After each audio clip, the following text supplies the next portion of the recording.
여호와께서 그들을 위하여 사사들을 세우실 때에는 그 사사와 함께 하셨고, 그 사사가 사는 날 동안에는 여호와께서 그들을 대적의 손에서 구원하셨으니, 이는 그들이 대적에게 압박과 괴롭게 함을 받아 슬피 부르짖음으로 여호와께서 뜻을 돌이키셨음이거늘, 그 사사가 죽은 후에는 그들이 돌이켜 그들의 조상들보다 더욱 타락하여 다른 신들을 따라 섬기며 그들에게 절하고 그들의 행위와 패역한 길을 그치지 아니하였으므로 여호와께서 이스라엘에게 진노하여 이르시되, 이 백성이 내가 그들의 조상들에게 명령한 언약을 어기고 나의 목소리를 순종하지 아니하였은즉 나도 여호수아가 죽을 때에 남겨둔 이방 민족들을 다시는 그들 앞에서 하나도 쫓아내지 아니하리니, 이는 이스라엘이 그들의 조상들이 지킨 것 같이 나 여호와의 도를 지켜 행하나 아니하나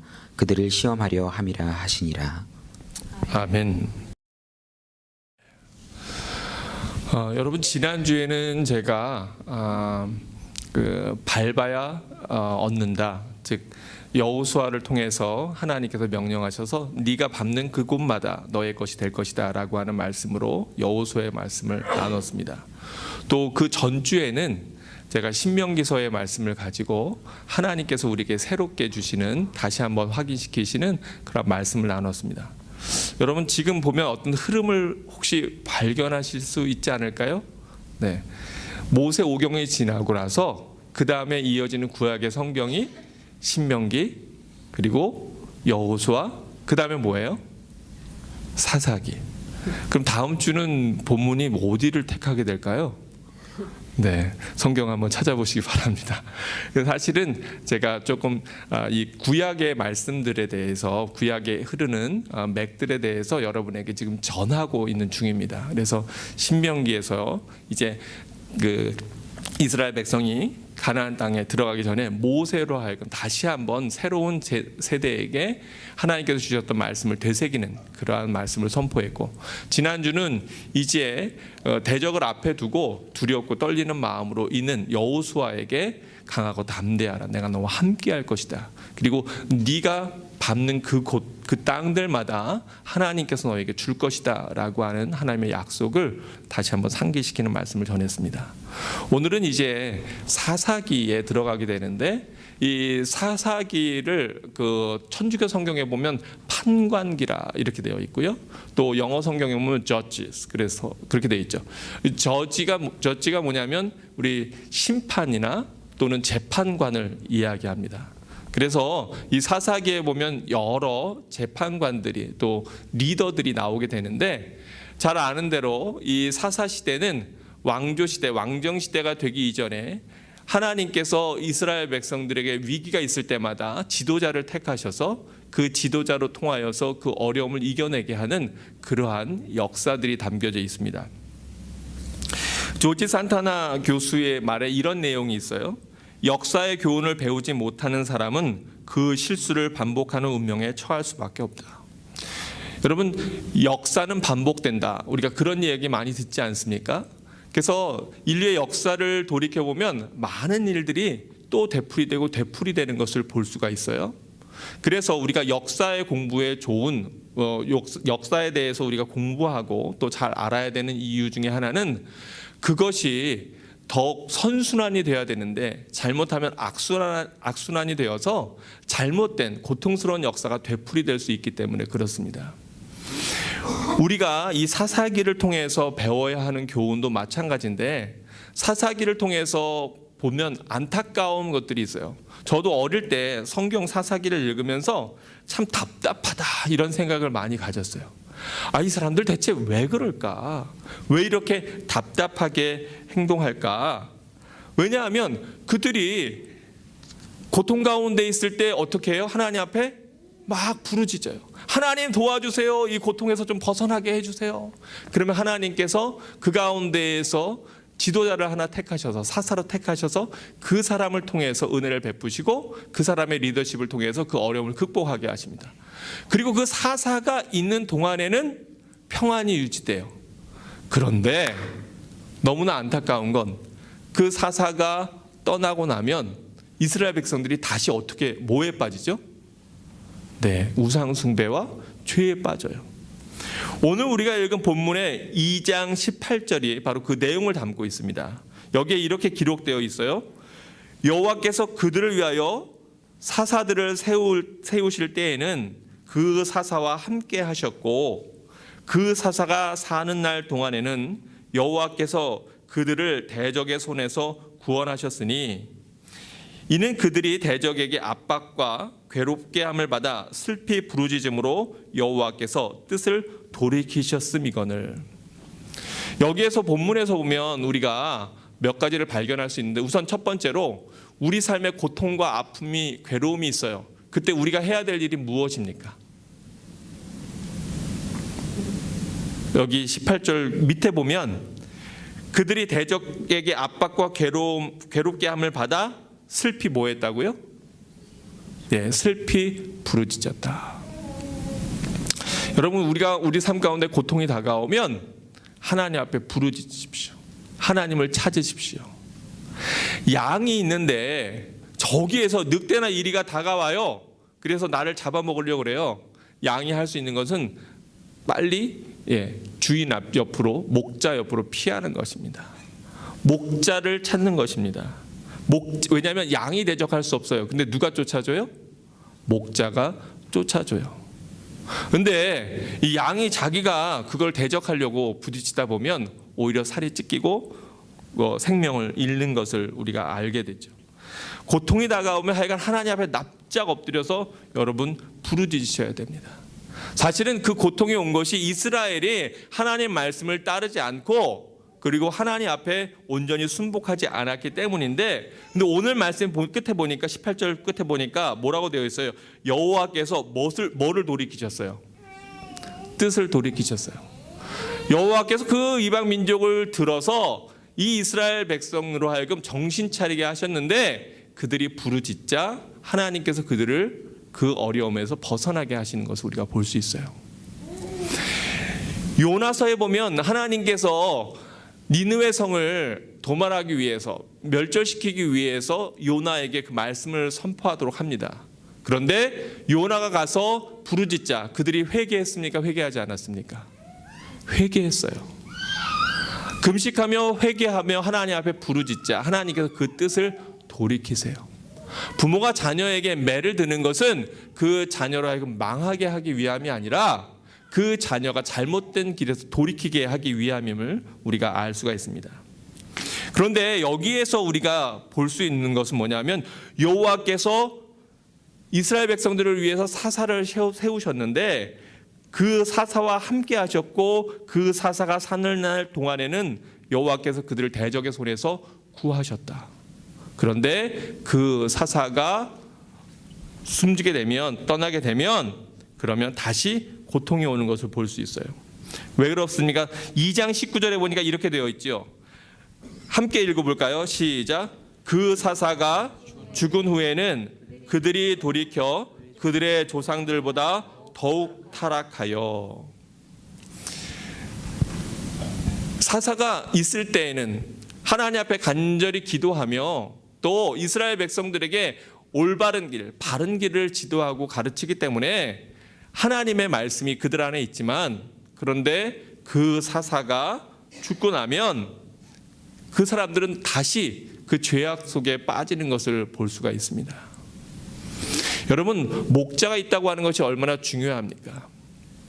이스라엘의 역사에서도 보면 많은 왕들이 있는데 그 왕들 가운데 엘리야라든가 또는 이사야라든가 그들에게 부르짖어서 이야기하는 그러한 선지자가 있을 때에는 이스라엘 백성들이 정신을 차렸어요. 왕들이 그 이야기를 들었어요. 그런데 그들이 죽고 나면 그 왕들이 하나님의 말씀이 사라짐으로 말미암아서 죄악으로 다시금 빠져드는 것을 보게 됩니다.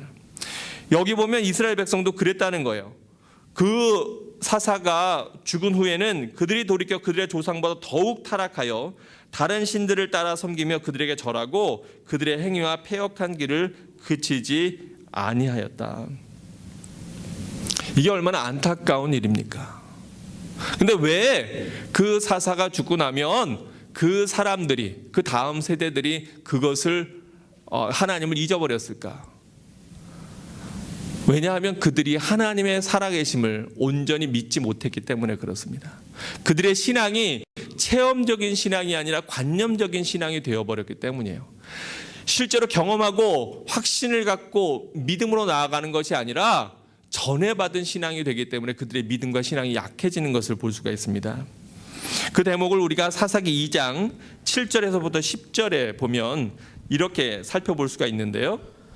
백성이 여호수아가 사는 날 동안과 여호수아 뒤에 생존한 장로들 곧 여호와께서 이스라엘을 위하여 행하신 모든 큰 일을 본 자들이 사는 날 동안에 여호와를 섬겼더라. 여호와의 종 눈의 아들 여호수아가 110세에 죽음에 우리가 그의 기업 경내 에브라임 산지 가스산 북쪽 딥낫 헤레스 산에 장사하였고 그 세대의 사람도 다 그 조상들에게로 돌아갔고 그 후에 일어난 다른 세대는 여호와를 알지 못하며 여호와께서 이스라엘을 위하여 행하신 일도 알지 못하였더라. 여기에 보면 7장에 보면 이렇게 기록되어 있어요. 백성이 여호수아가 사는 날 동안과 그리고 여호수아 뒤에 생존한 장로들 곧 여호와께서 이스라엘을 위하여 행하신 모든 큰 일을 본 자들이 사는 날 동안에 누구를 섬겼더라? 여호와를 섬겼더라.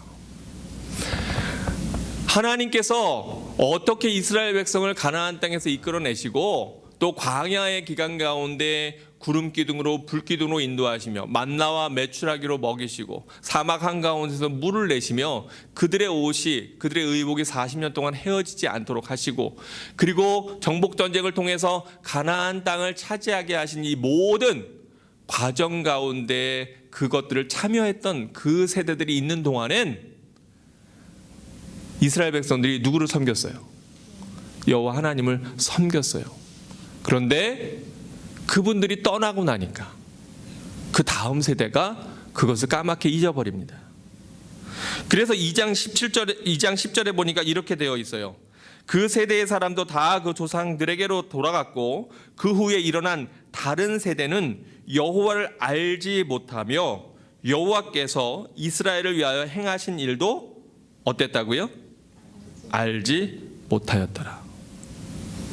그 다음 세대의 신앙은 자신이 체험한 신앙이 아니라 부모로부터 또 조상으로부터 전해 들은 신앙이 되어버리고 말았어요.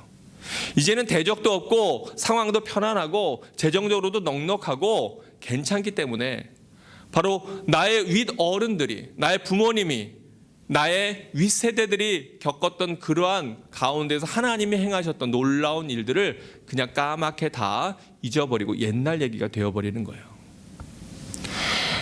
사실은 우리나라의 역사도 우리나라 민족의 신앙도 보면 그와 비슷한 것을 우리가 지금 발견하고 있지 않습니까?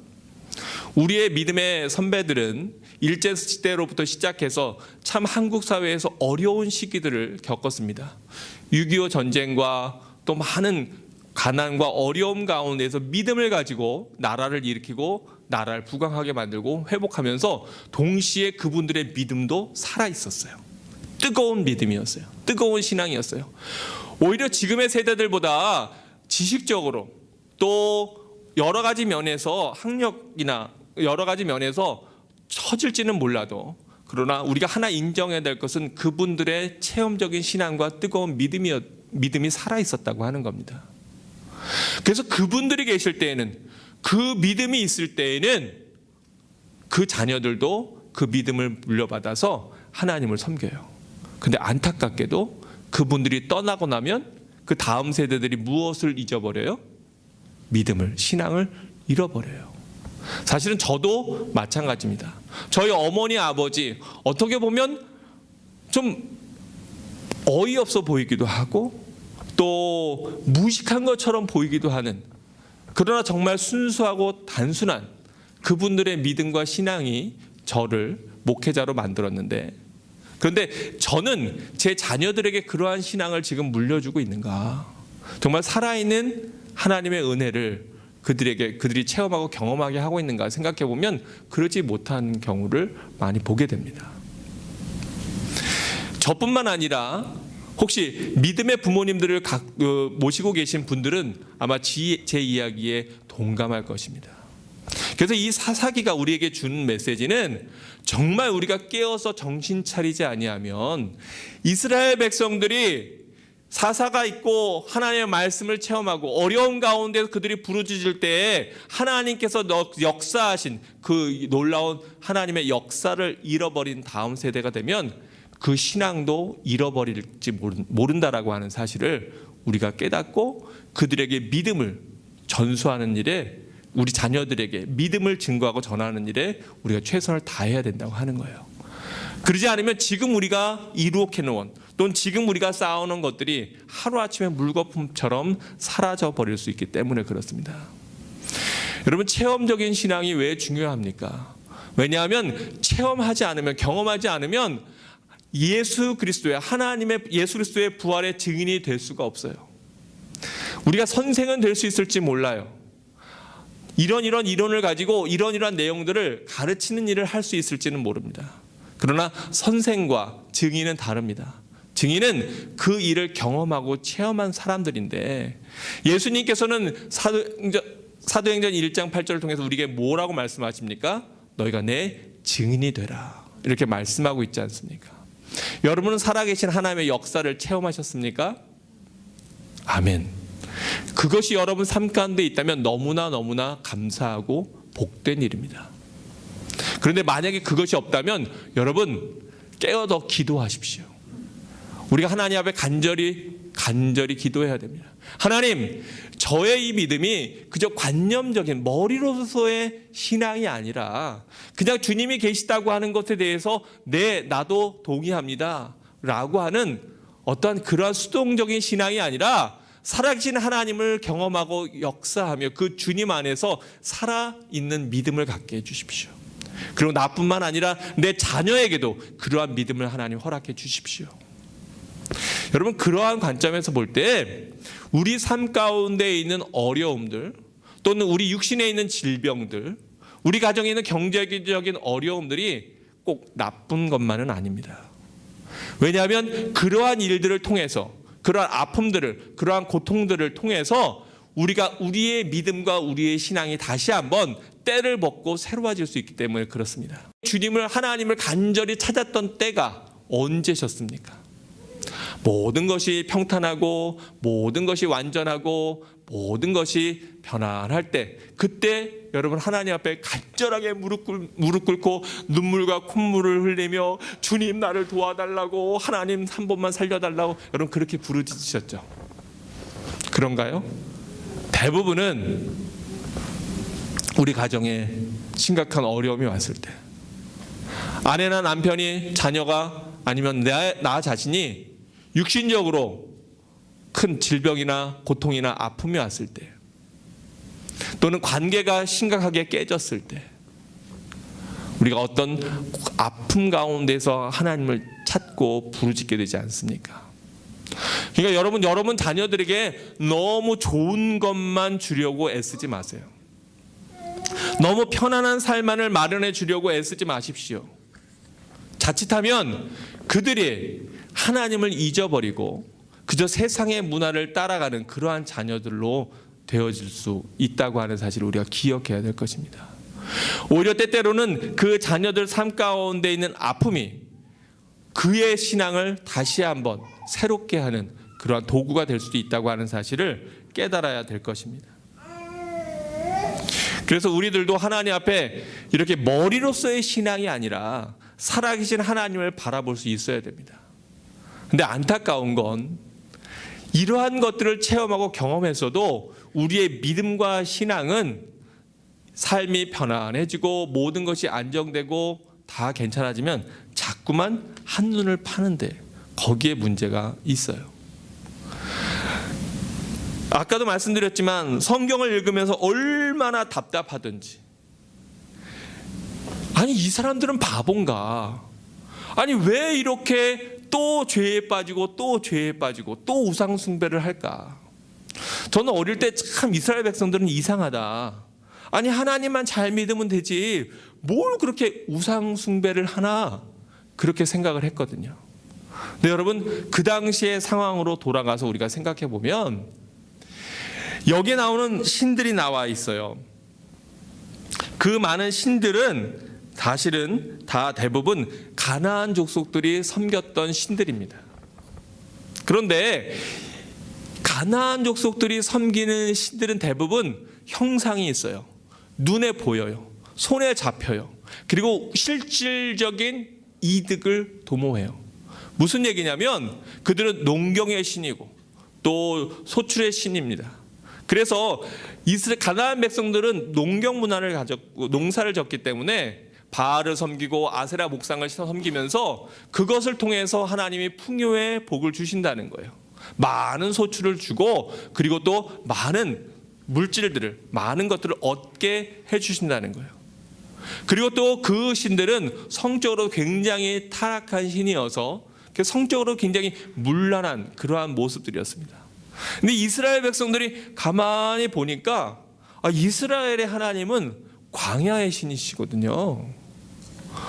아니 하나님이 이것도 주시고 저것도 주시고 신이 있으면 풍성한 소출도 주고 여러 가지 것도 농사도 잘 짓게 하고 이래야 되는데 하나님은 하라고 하는 거는 많은데 주시는 건 별로 없는 것 같아. 눈에 보이지도 않아. 실체가 만져지지도 않아. 그러니까 자꾸만 눈에 보이는 것들을 쫓아가고 눈앞의 이익을 따라가는 거예요. 어떤 글에 보다 보니까 사람이 제일 약한 게 있는데 뭐냐 하면 먼 미래의 이익보다 당장 내 눈앞에 보이는 이익이랍니다. 그래서 사업을 할 때도 또는 어떤 것을 계약할 때도 또는 월급을 받거나 이렇게 할 때도 나중에 보류되어 있는 이익보다는 지금 내 눈앞에 있는 작은 이익에 사람이 더 눈이 어두워진다는 거예요. 이스라엘 백성도 아마 그랬던 것 같아요. 농사가 잘 안 되면 하나님을 원망하면서 여호와 하나님은 농사도 안 도와주시는데 저 가나안 족속들 보니까 소출도 많고 말이야. 농사도 잘 짓고 농경의 신을 우리도 한번 섬겨볼까? 더 편안하고 더 안락하고 더 많은 것들을 누린 그러한 신들에게 그 신들이 이스라엘 백성들에게는 너무나 매력적이었을 거예요. 그런데 늘 얘기하지만 여기서 우상 숭배라고 하는 것이 단순히 다른 신 자체만을 이야기하는 것이 아니라 사실은 하나님보다 더 소중히 여기는 것, 하나님보다 더 사랑하는 것, 그런 모든 것들이 다 우리에게 우상 아닙니까? 이스라엘 백성들이 이렇게 고통에 빠졌던 이유가 어디에 있습니까? 사사기 2장 20절에 보니까 하나님이 이렇게 말씀하고 계세요. 여호와께서 이스라엘에게 진노하여 이르시되 이 백성이 내가 그들의 조상들에게 명령한 언약을 어기고 나의 목소리를 뭐하지 않았은즉 순종하지 아니하였은즉. 그래서 하나님께서 이스라엘 백성들에게 벌을 내리시는데 어떤 벌을 내리시냐? 나도 여호수아가 죽을 때 남겨둔 이방 민족들을 다시는 그들 앞에서 하나도 뭐하지 아니하리니, 쫓아내지 아니하리니. 이게 얼마나 두려운 말씀이에요.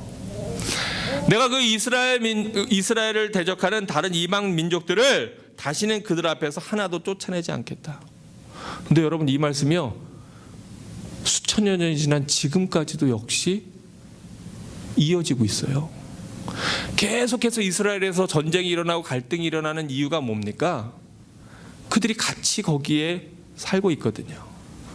서로 다른 이방 민족이 이스라엘과 그다음에 팔레스타인 민족이 같이 살고 있기 때문에 계속해서 전투와 전쟁과 또 많은 갈등들이 일어나지 않습니까? 원래 하나님의 명령은 뭐였습니까?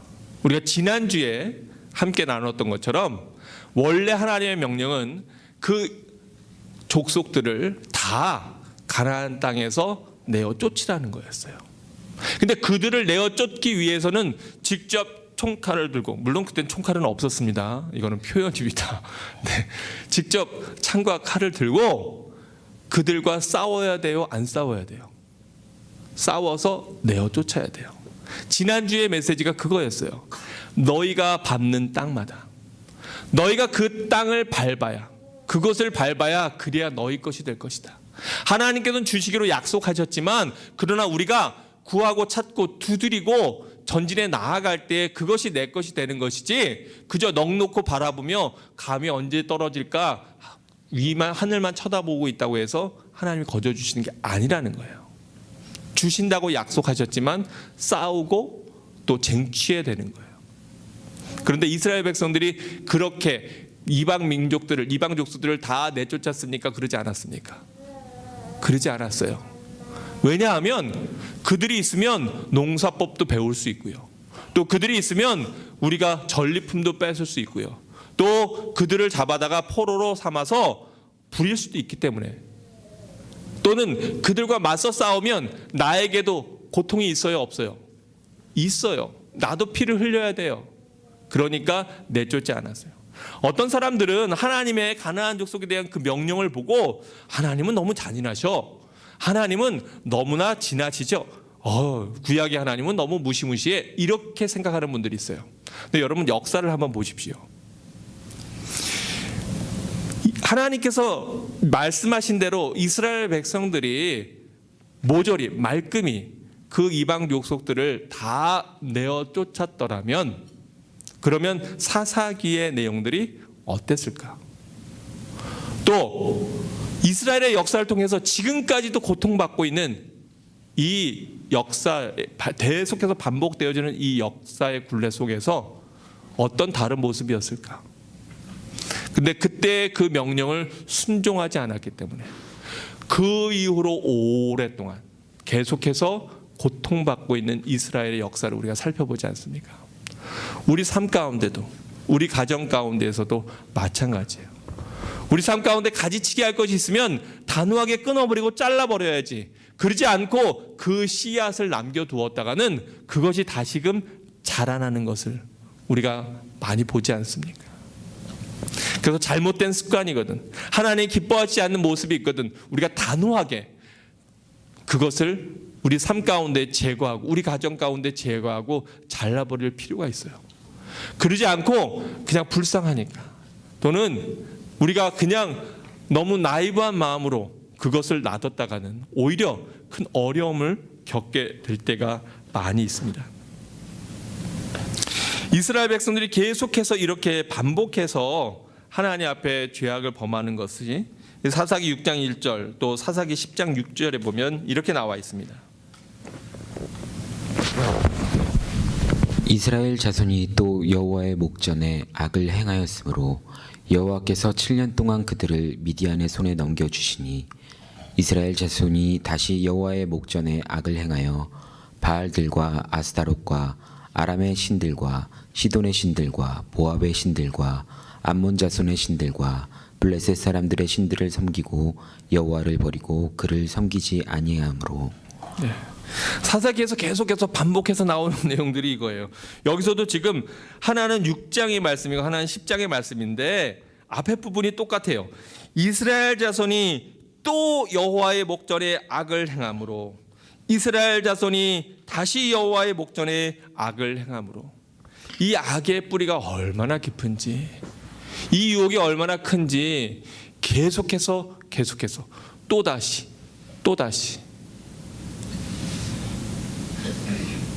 사랑하는 성도 여러분, 우리는 어떻습니까? 우리의 가정은 어떻습니까? 우리의 세대는 어떻습니까? 우리가 이 사사기를 통해서 분명히 깨달아야 될 것은 바로 이렇게 하나님의 말씀이 사라지면, 그러면 우상을 숭배하게 되고 대적을 섬기게 된다고 하는 거예요. 우리 가정에 하나님의 말씀이, 우리 가정에 하나님을 향한 예배가 살아있으면, 그러면 우리가 하나님 안에 하나님의 도우심과 돌보심 가운데 믿음으로 살아갈 수 있다고 하는 사실입니다. 우리가 점점 나이가 들면서 분명히 기억해야 될 것은, 내가 내 자녀들에게 어떠한 신앙을 물려주고 있는가, 어떠한 가치관을 심어주고 있는가, 너무나 중요한 거예요. 그래도 우리 세대가 믿음을 갖고 또 이렇게 각 교회들이 세워지고 했던 것들은 바로 우리 믿음의 선배들의 그 뜨거운 열정과 체험의 신앙으로 기인한 경우가 많이 있지 않습니까? 그분들의 눈물의 기도와 헌신을 통하여서 대한민국의 많은 교회들이 성장하고 자라났는데, 너무나 안타깝게도 지금 그 바톤을 이어받은 지금 중년의 우리 세대들은 그 사명을 감당하지 못하고 다음 세대들에게 껍데기의 신앙, 그리고 말로는 하나님을 믿는다고 하지만 사실은 돈을 더 믿는, 하나님을 신뢰한다고 하지만 사실은 내 인맥을 또는 내 능력을 더 신뢰하는 그러한 모습들로 우리가 우리 다음 세대들에게 보여주고 있는 것 아닙니까? 얼마나 안타까운 사실입니까? 근데 하나님께서 그 이스라엘 백성 가운데 지도자를, 일꾼을 택하세요.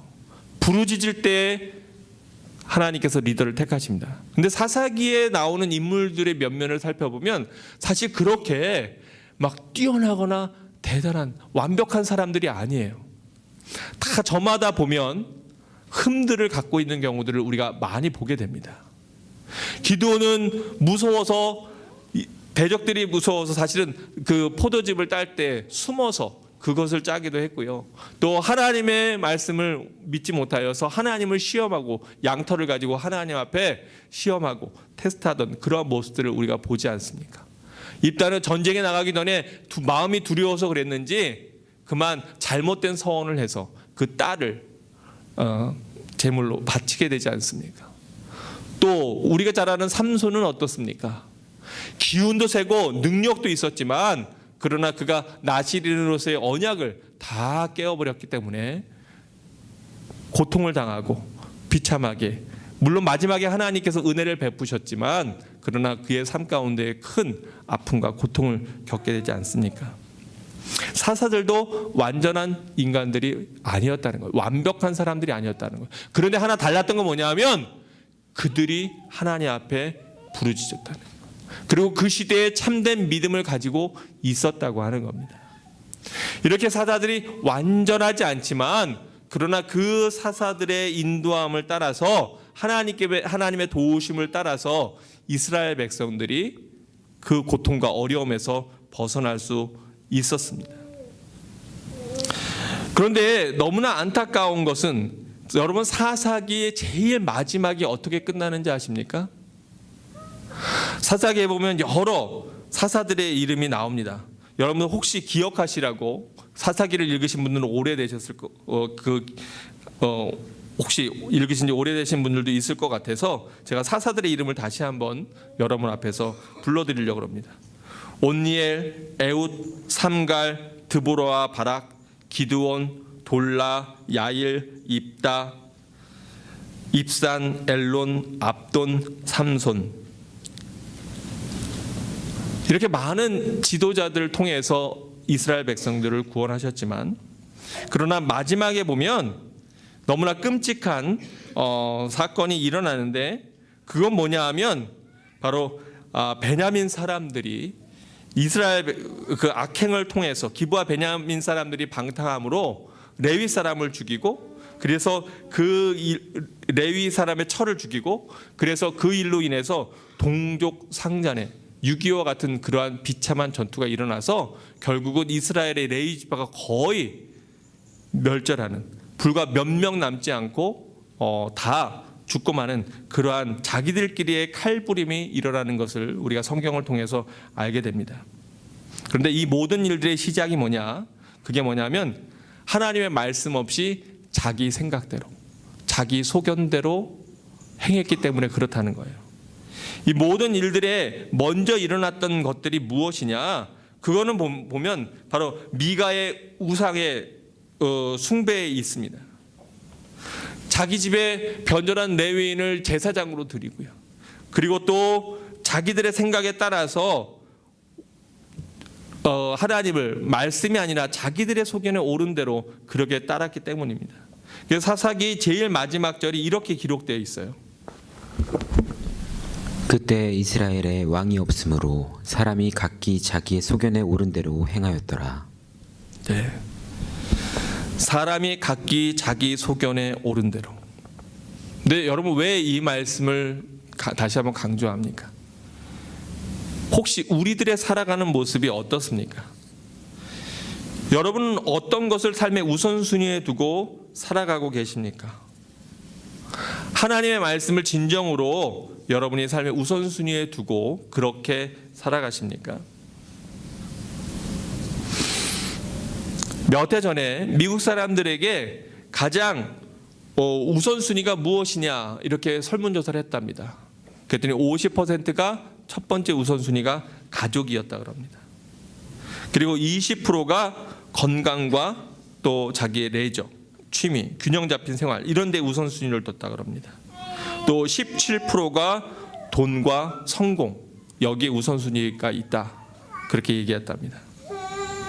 기독교 국가라고 하던 그러한 미국이 청교도들이 세운 그 미국인데 불과 10%만이 신앙이라고 믿음이라고 그렇게 얘기했다 그럽니다. 그래도 그나마 10%가 있기 때문에 다행이죠. 네.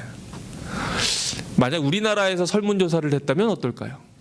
만약 저희 교회에서 우리 성도들을 대상으로 설문조사를 한다면 어떨까요?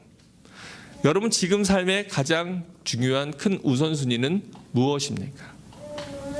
미국의 절반 이상이 가족이 내 삶의 우선순위다 이렇게 얘기했다고 하는데 어쩌면 잘못하면 우리는 하나님보다도 가족 이기주의에 빠져서 그래서 우리가 온전한 선택을 하지 못하고 온전한 판단을 하지 못하고 잘못된 길로 가지 않을까 생각해 봅니다. 모든 것들이 어디에 그 근원이 있습니까?